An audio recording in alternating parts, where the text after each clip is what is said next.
গুণীয়েহে বুজি পায় গুণৰ মূল্য আৰু এজন গৰু চোৰ দিন ডকাইত লাইফ টাইমৰ কাৰণে পিঠিত ষ্টাম্প মাৰি ল'লে গৰু চোৰ বুলি আৰু তেনেকুৱা এজনে গৈ পেলাই অধ্যক্ষৰ আসনত বহাটো কিমান গ্ৰহণযোগ্য বাৰু তেওঁ সেই চকীখনৰ মূল্য তেওঁ কিবা বুজি পায়নে নমস্কাৰ স্বাগতম জনাইছো মোৰ অন্য এটি নতুন ভিডিঅ'ৰ মাজলে আপোনালোকে গম পাইনে এইবাৰ গৰু চুৰে কি কামত মানে ব্যস্ত হ'ল তেওঁ গৈ নিজকে সৰ্বা বুলি ভাবি অধ্যক্ষৰ চকীত বহি ললেগে নহয় অধ্যক্ষৰ চকীত বহি লৈ একদম ফাইল চাইল উলিয়াবলৈ লাগি গ'ল তেওঁ ভাবিছে বা মই যেতিয়া কেবিনেট মন্ত্ৰী তেন্তে হলে মোক আৰু কোনে পায় নহয়নে গতিকে তেওঁ অধ্যক্ষৰ চকীত বহি গ'লগে আৰু কিমান জধামূৰ্খ হ'ব লাগিব চাওকচোন এতিয়া তেওঁলোকৰ অধ্যক্ষ সমাজে সকলোৱে মানে তেওঁ গৰিহণা দিছে গৰু চুৰক আৰু দিয়াৰ পিছত কি হৈছে জানে নাই তেওঁলোকে ফেসবুক পেজত মানে তেওঁলোকে দিছে মই আপোনালোকলৈ মানে ভিডিঅ'টো লগাই দিম বাৰু নিদিয়াকে নাথাকো কিন্তু আচৰিত কথা একেবাৰে মানে কি হৈছে জানানে আমাৰ যিমান কিখন চৰকাৰ গ'ল তাৰ ভিতৰত তেওঁলোকৰ নিজে কৈছে অধ্যক্ষসকলে নিজে কৈছে তাৰ ভিতৰত আমাৰ হিমন্ত বিশ্ব শৰ্মাৰ নিচিনাকৈ মহাবিদ্যালয়সমূহত যোৱা মানুহ আৰু বেলেগ এজন নাই বা বেলেগ মন্ত্ৰী কোনো নাই কিন্তু সেই হিমন্ত বিশ্ব শৰ্মাই আজিলৈকে তেওঁলোকৰ অধ্যক্ষৰ আসনত বহি পোৱা নাই চাওকচোন বাৰু তেনেহলে আৰু এই গৰুটো গৈ পেলাই কি কৰিছেগে একদম বহিছেগে ভাবিছে মই নবহিম নে বাৰু হেতু দেখাইছে মানে লাজ পোৱা নাই নে যোন যিমানৰ মানুহ সিমানত থকাটোৱে ভাল মুখ্যমন্ত্ৰীৰ কাৰণেহে আজি হিমন্ত বিশ্ব শৰ্মাৰ কাৰণেহে সেই মলুৱা ইমান ওপৰলৈ উঠিবলৈ পালে হয় না নহয় এতিয়া মামিৰ পিছে মানে মলুৱাও গৈছে এতিয়া সবতে কম বাৰু মই হেতু মানে সাইড কাটি আহিলো দেই এতিয়া তেওঁলোকে মানে কি কৰিছে জানেনে মলুৱে ভাবিছে কি মোৰ টকা পইচা আছে যেতিয়া মই মানে সৰ্বা মোৰ কথা মতেই সব হ'ব তেওঁ হেতু ভাবিছে কিন্তু হেতু নহয় তুমি কিমানৰ যোগ্য হেতু চাব লাগিব নহয় তুমি মুখ বেকা কৰি তুমি তাক ইটিকিং কৰি মানে কথা কলে হ'ব নেকি সিদিনাখন নিতুমণিৰ লগত লাগিছে নিতুমণিয়েটো দিছে ভালকে ধুই আৰু তাৰ পিছত কি কৰিলে নিতুমণি ব্যক্তিগত কিছুমান কথা খুচৰিবলৈ কিছুমান লালু পাঞ্জুক লগাই দিছে বাৰু যি কি নহওক অধ্যক্ষই সেই তেওঁ যে সেইবিলাক 2 নম্বৰী কাম কৰিছে অধ্যক্ষৰ আসনত যে বহিছে তাৰ পিছত অধ্যক্ষসকলে তেওঁ কি বুলি কৈছে আপোনালোকৰ মাজলে মই আগবঢ়াইছো চাওকচোন সঁচাকে দেই তেওঁ যদি লাজ শৰ্ম ভূ পায় তেওঁ কিন্তু ক্ষমা খুজিব লাগে ইমান মানে বেয়াকে কৈছে মানে আচলতে কি জানে মানে বুজাবা আকাৰে ইঙিতে মানুহক চৰটো মাৰি পেলাইহে মানে যে বুজাব পাৰি হেতু নহয় হয় না নহয় আকাৰে ইঙিতেও বুজিব পাৰি মানুহে বুজাৰ হেৰি মানে কেবাটাও হেৰি আছে বিষয় আছে মানুহে ঠেকিও শিকিব লাগে দেখিও শিকিব লাগে শুনিও শিকিব লাগে আৰু সি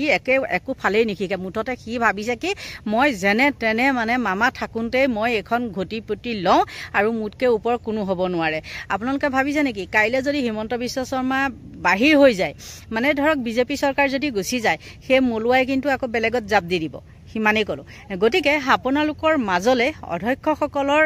কিছু বক্তব্য আগবঢ়াই দিলো চাওকচোন নিজকে সৰ্বজ্ঞানী বুলি জাহিৰ কৰা মন্ত্ৰীজনক মূৰ্খ আখ্যা দিয়া হৈছে আনক অশিক্ষিত বুলি সমালোচনা কৰা মন্ত্ৰীজনক অজ্ঞানী আখ্যা দিয়া হৈছে মন্ত্ৰী জয়ন্ত মল্লৰ বিৰুদ্ধে মুখ খুলিছে ৰাজ্যৰ মহাবিদ্যালয়ৰ অধ্যক্ষসকলে মন্ত্ৰী জয়ন্ত মল্লক বুজাই দিয়া হৈছে অধ্যক্ষ আসনৰ গৰিমা আৰু পদমৰ্যাদাৰ বিষয়ে আসনখনত বহিবলৈ এজন শিক্ষাগুৰু কিমান দক্ষ আৰু শিক্ষিত হ'ব লাগে অজ্ঞানী উপাধি লাভ কৰা মন্ত্ৰী জয়ন্ত মল্ল বৰুৱালৈ নীতি শিক্ষা স্বৰূপে এই বাণী অধ্যক্ষ এজন সন্মানীয় ব্যক্তি কেইবাটাও ষ্টেজত পাৰ হোৱাৰ পিছতহে অধ্যক্ষ হ'ব পাৰে PhD লাগিব 15 বছৰৰ অভিজ্ঞতা লাগিব শিক্ষকতাৰ সহযোগী অধ্যাপক হ'ব লাগিব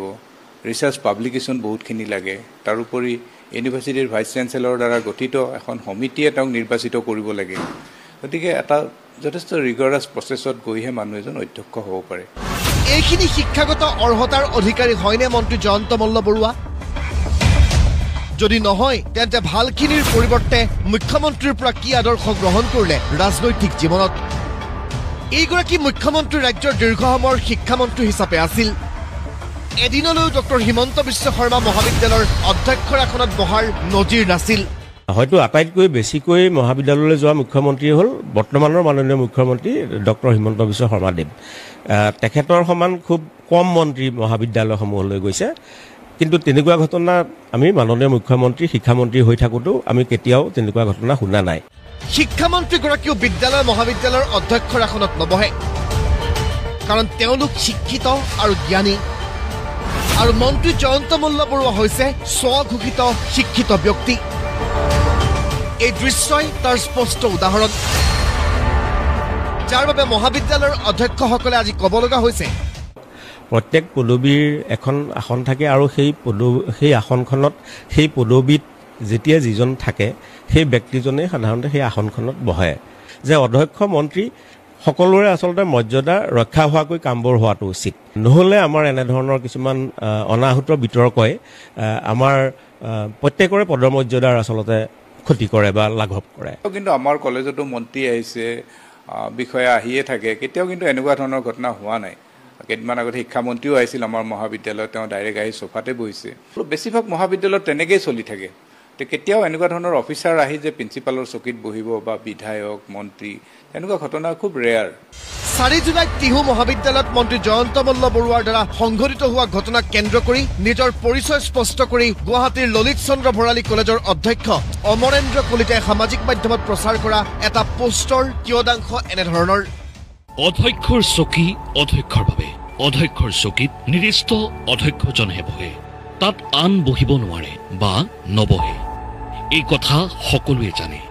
যদি নাজানে তেওঁ মহামূৰ্খ বা মস্ত অজ্ঞানী। অধ্যক্ষ এজনে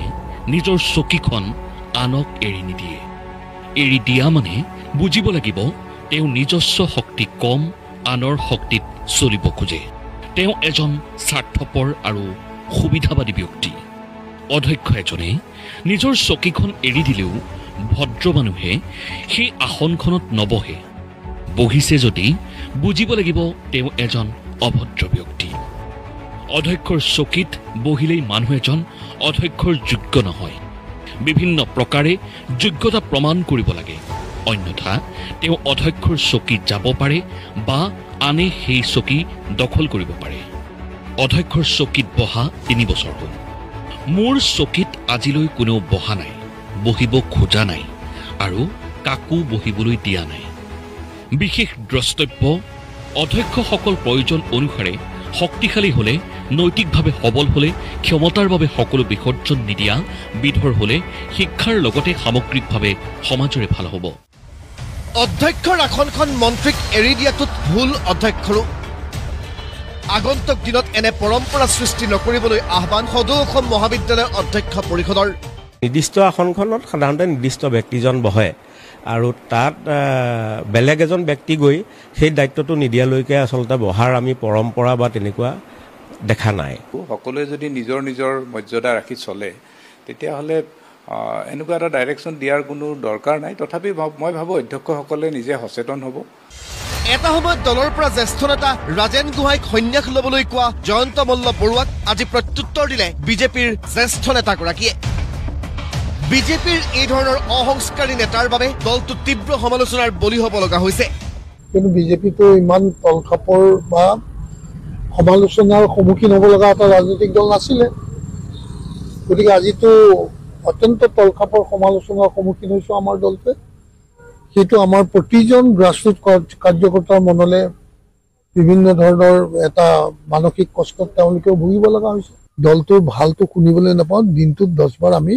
দলৰ সমালোচনা শুনো আৰু অতি নিম্ন খাপৰ সমালোচনা শুনো। এইদৰে মন্ত্ৰী জয়ন্ত মল্ল বৰুৱাৰ কাৰ্যক কেন্দ্ৰ কৰি অব্যাহত আছে প্ৰতিক্ৰিয়া। গৰুচুৰত অভিযুক্ত পত্নীক ৰাজসাহায্য প্ৰদান, মন্ত্ৰিত্বৰ কালত অবাধ সম্পত্তিৰ গৰাকী হোৱা, সাংবাদিকক তুচ্ছতাচ্ছিল্য কৰা ঘটনাৰ পিছত পুনৰ অধ্যক্ষৰ আসনৰ গৰিমাক ধূলিসাৎ কৰি নতুন পৰম্পৰা সৃষ্টিৰে তীব্ৰ সমালোচনাৰ বলি হৈছে স্বঘোষিত জ্ঞানী ব্যক্তি মন্ত্ৰী জয়ন্ত মল্ল বৰুৱা। ব্যুৰো ৰিপৰ্ট, প্ৰতিদিন টাইম। আপোনালোকে নিশ্চয় শুনিলে অধ্যক্ষসকলে কি মন্তব্য আগবঢ়ালে দেখিছেনে কেনেকুৱা ভালকৈ ধুই দিছে হয়নে একদম সাফ এক্সেল দি পেলাই পুৰা ঠুকুচি ধুই দিছে আৰু তাৰ পিছতো মানে লাজ নাই তেওঁ আকৌ কিবা উলট পালট কথা ক'বলৈ যায় সেইডাল বাৰু লগোৱা নাই কিন্তু এটা কথা আপোনালোকক কওঁ শুনক তেওঁ এইবিলাকৰ মূল্য ক'ত বুজি পাব তেওঁ বাপেকে মূল্য বুজি নাপালে তেওঁ বাপেকে ভুৱা চাৰ্টিফিকেট লৈ পেলাই শিক্ষকতা কৰিছিলে আৰু পিছত যেতিয়া ধৰা পৰিলে এখন মানে ঢেৰ বহিষ্কাৰ জেললৈ যোৱা এখন ঢেৰ হ'ল আৰু তেওঁহে পুতেক এয়া মৰা মানুহৰ কথা ক'ব নাপায় কিন্তু মোক ভিডিঅ'বিলাকত কমেণ্টত আহি কয়হি গতিকে সেই বাপেকৰ পুতেকজন কেনেকুৱা হ'ব লাগিব 2 নম্বৰীয়ে হ'ব লাগিব আৰু তেওঁ শিক্ষাৰ হেৰিটো ক'ত মূল্যটো ক'ত বুজি পাব এতিয়া সেইদিনাখন একদম খুব তেটো ফালি কৈছে মোৰ ছোৱালীয়ে আমুক পঢ়িছে মোৰ ছোৱালীয়ে তামুক পঢ়িছে তেওঁ ছোৱালী ইয়াত পঢ়িবলৈ পৰাই নাই একদম বাহিৰতহে গৈ পেলাই পঢ়িছেগৈ তেওঁ ভাবিছে মোতকৈ আৰু কোনো ওপৰ হ'ব নোৱাৰে গতিকে এইখিনিয়ে আছিলে কথাটো জহাই লাভ নাই যাৰ যেনেকুৱা যি বাপেক চাই পুতেক আছে মাক চাই জীয়েক গতিকে আপোনালোকৰ পৰা এইখিনিতে লৈছোঁ বিদায় সকলোকে ভগৱানে ভালে কুশলে ৰাখক তাকে কামনা কৰিছোঁ আৰু মোৰ সৰু ভিডিঅ'টো ইমানতে সামৰণি মাৰিছোঁ বাই বাই